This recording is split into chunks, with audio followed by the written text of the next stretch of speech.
ईमानदार चाय वाला और लालची सेठ। एक छोटे से गांव में रामू नाम का एक चाय वाला था। रामू की छोटी सी दुकान गांव के चौक पर थी, जहां वह दिन भर अपनी खुशबूदार अदरक वाली चाय बेचता था। रामू बहुत ईमानदार था और उसका स्वभाव शांत और मिलनसार था। गांव में ही एक बड़ा दुकानदार था, जिसका नाम था सेठ दामोदर। दामोदर की एक बड़ी किराने की दुकान थी। सेठ दामोदर बहुत लालची ग्रीडी था और हमेशा मुनाफा कमाने के नए तरीके ढूंढता रहता था, चाहे उससे किसी और का नुकसान ही क्यों न हो। लोग उससे बचकर रहते थे, क्योंकि वह सबसे ज्यादा दाम लेता था। एक दिन गांव में एक शहर से बड़ा व्यापारी आया। उस व्यापारी को गांव की पुरानी हवेली खरीदनी थी। व्यापारी ने रामू की दुकान पर चाय पी और उससे बातें करने लगा। रामू ने उसे बताया कि हवेली के असली मालिक काफी साल पहले शहर चले गए थे और उनका गांव के लोगों से काफी गहरा रिश्ता था। बातों ही बातों में रामू ने गलती से जमीन के कागजात और हवेली की कुछ गुप्त बातें व्यापारी को बता दी।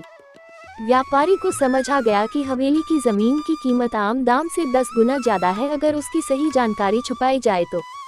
सेठ दामोदर ने ये सारी बातें रामू की दुकान के पास से गुजरते हुए सुन ली।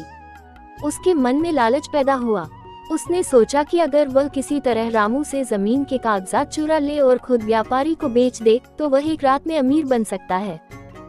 रात में जब रामू अपनी दुकान बंद करके घर जा रहा था, तो सेठ दामोदर उससे मिला। रामू, मैंने सुना है तुम्हारे पास हवेली के कागजात हैं। वह कितने के हैं? मैं उनकी अच्छी कीमत दूंगा। सेठ दामोदर ने मीठी आवाज में पूछा था। रामू ने बिना हिचकिचाए जवाब दिया, वह कागजात मेरे नहीं है। वो हवेली के मालिक की अमानत है, जो मुझे उनके परिवार की तरफ से रखे गए थे। मैं एक चम्मच चाय में भी बेईमान नहीं हो सकता, तो इतनी बड़ी चीज में कैसे हो सकता हूँ? सेठ दामोदर ने उसे डराने की कोशिश की, उसे बड़े लालच दिए, लेकिन रामू अपनी बात पर अडिग रहा। रिश्ते और ईमानदारी पैसों से कीमती है, रामू ने धीरे से कहा। फ्रस्ट्रेटेड, हताश होकर सेठ दामोदर वहां से चला गया और फिर रामू के घर में चोरी करने का प्लान बनाने लगा। अगले दिन सुबह रामू ने हवेली के असली मालिकों को फोन किया और उन्हें आने वाले व्यापारी और जमीन की बढ़ती कीमत के बारे में सब कुछ बता दिया। शाम को जब सेठ दामोदर रामू के घर में चोरी करने की तैयारी कर रहा था, तभी वह व्यापारी और हवेली के मालिक मिसेज शर्मा रामू की दुकान पर आए। मिसेज शर्मा ने रामू से कहा, बेटा, तुम्हारी ईमानदारी और तुम्हारी सच्चाई ने हमें बहुत खुश किया है।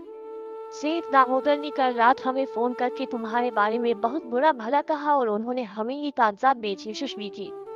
रामू हैरान रह गया। मिसेज शर्मा मुस्कुराई और बोली, ये हवेली और जमीन पिछले 20 सालों